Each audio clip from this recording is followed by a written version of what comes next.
Hello, everyone. Thank you for tuning into today's episode.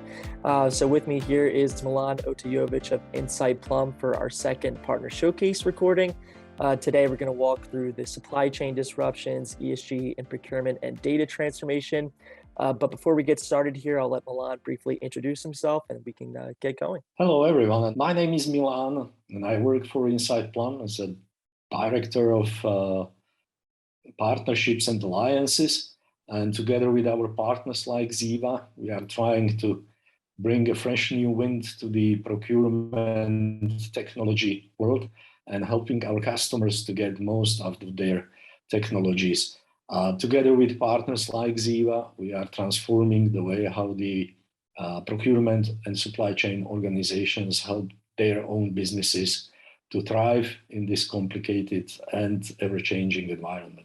With the different levels of businesses and expertise they have, some obviously have the bandwidth to invest in these practices, or actually, some might be more resistant to change.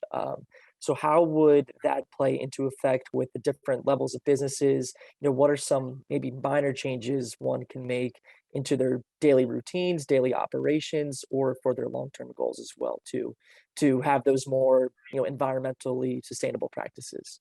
Right. This is the easy part is actually to look at the supply side, because nowadays most of the suppliers, whether you source through the tools like Xeeva or you use the traditional Excel-based sourcing, actually you still can find a lot of information about sustainability posture or sustainability score of the suppliers. However, the important part is to understand that also your suppliers have their own suppliers. So you have to go one level deeper maybe and really to understand all the levels, level 1, level 2 of your supply base and source responsibly from those suppliers who really fulfill the criteria which you believe you will need to meet, because you have your local regulation or local legislation which is giving you clear frameworks, or you are an ambitious company which is actually striving to achieve more than the local regulations give you.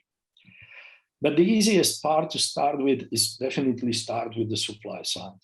And I think that's where a large percentage of the suppliers can already fulfill some of or all of the, let's say, measurements or metrics which you want to measure, from the state of the labor, diversity of the labor workforce employed, the environmental footprint you need to produce your goods, etc., down to transparency on all the financial reporting and everything which is needed. I think the more difficult part is to do the internal ESG measurements and setting the internal KPIs, because sometimes this means changing your processes, changing your KPIs for your management. Management, if top-level management down to the factory floor managers are not incentivized for being compliant with the ESG goals, it's very difficult to expect any meaningful change. So the change needs to come from top to bottom, but everybody needs to be committed and understand the goals and why ESG is so important for a company.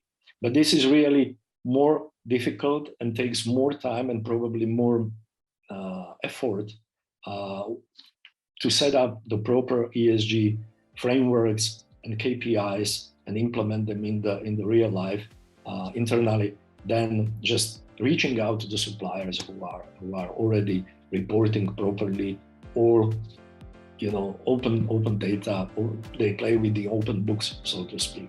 For those tuning in, thank you for tuning in. Look forward to doing this next time. Thank you, Andrew and Xeeva team. I really appreciate, and I'm happy that we can discuss these topics. They are really well-timed and relevant right now. So thank you for having me. Of course. Thank you.